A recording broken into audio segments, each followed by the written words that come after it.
There's no question that for many old-school and avid MMA fans, even a mention of the name Forrest Griffin prompts a big smile, and for good reason. Not only is Griffin forever tied to one of the most important and entertaining fights in UFC history, yes, his epic, tough one finale bout with Stephan Bonnar, but Griffin went on to become a fan favorite who hoisted UFC gold. But, despite the fact Griffin will always be remembered as a central figure in the UFC's rise to mainstream acceptance, could his legacy have been even greater? Did he need to hang up the gloves when he did? And what if the peak of Forrest's fighting career went down when the sport had the kind of exposure and reach it does now? How big of a star would he have been? Well, before we dive into this intriguing subject, if you enjoy this video, please be sure to like it and to subscribe to the channel. Also, after you finish watching this video right through to the conclusion, please weigh in and share your thoughts on this in the comment section below. Okay, let's get into it. Griffin's path to stardom began in 2004, when the charismatic fighter was cast in the first season of The Ultimate Fighter, which began airing on Spike TV in January 2005. At the time, MMA was still being compared to human cockfighting, so having the sport broadcast on a television network was a pretty big deal.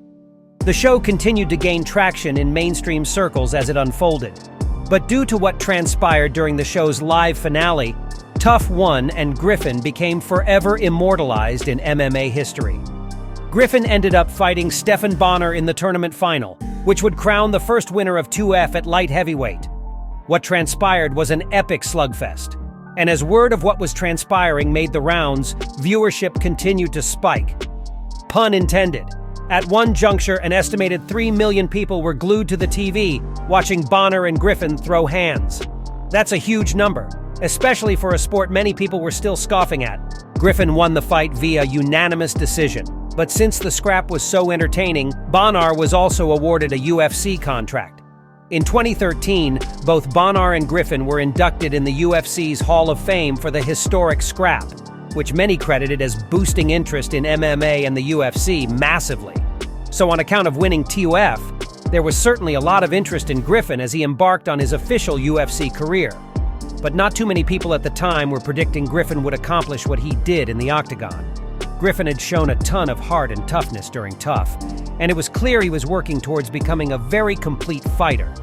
But the TUF winner didn't have lights-out power or explosive athleticism like some of the sport's elite fighters.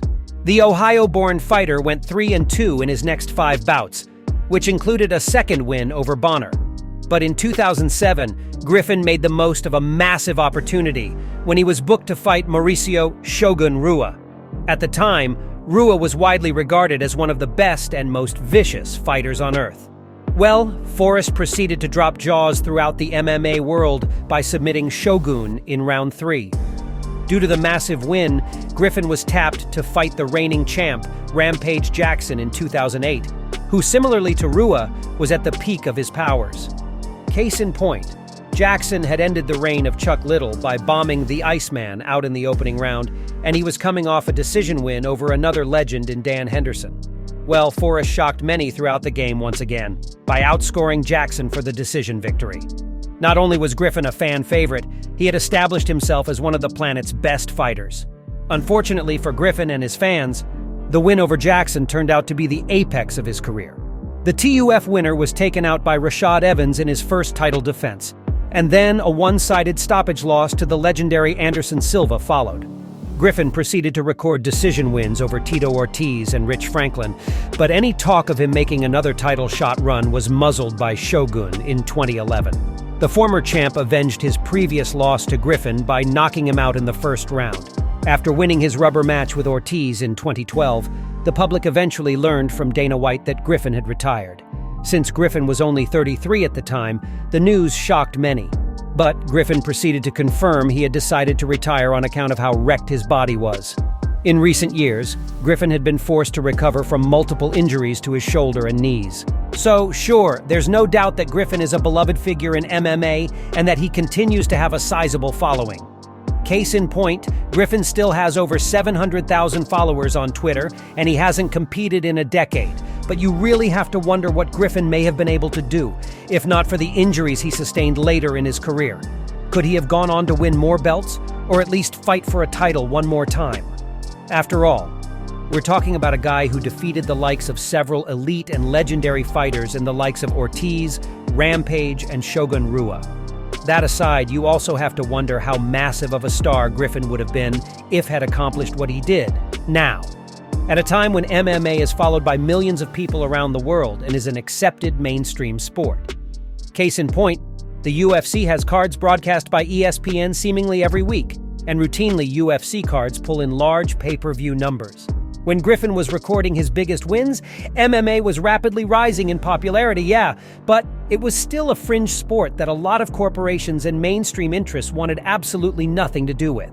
The UFC didn't have its first card broadcast on Fox until the end of 2011. So think about Griffin in the MMA world of today, firing out a self-deprecating zinger in his post-fight interview. After recording a huge win that millions of people watched, what sort of sponsorship deals would Griffin have scored? And how many stacks of cash would have followed?